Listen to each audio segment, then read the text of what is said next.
For in 1991, two terrible human crises pushed up from their depths of hell and came into view: the orphans of Ceausescu's Romania and the Iraq chemical weapons and torture victims of Saddam Hussein.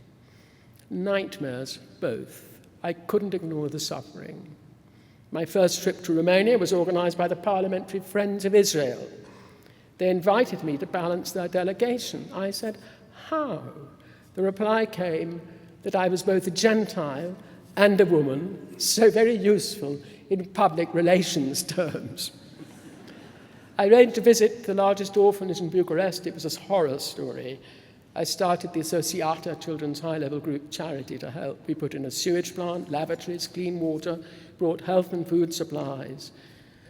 There were 650 mentally handicapped boys from 3 to 26 years of age, reeking with filth, with only flimsy striped, torn cotton pajamas to wear, and they were barely alive.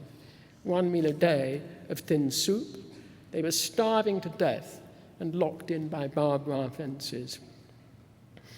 A month before, having listened from Iraqi refugees to the stories of Saddam's atrocities against humanity, I slipped into Iraq by the back door in a low-slung paddle boat.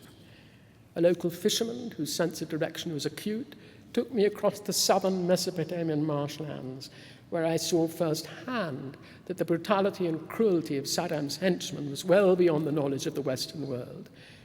I determined to speak up in the House of Commons and outside, and I returned again to Iraq almost immediately to do so.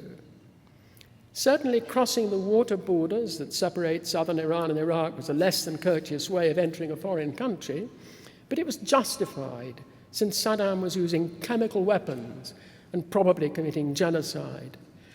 Nor could I assist his victims with food and clothing unless I exercised responsible transparency and accountability in situ. But after each covert mission into the marshes, I issued a press statement decrying Saddam's genocidal war against the people and calling attention to his use of chemical weapons, of which I painstakingly collected proof.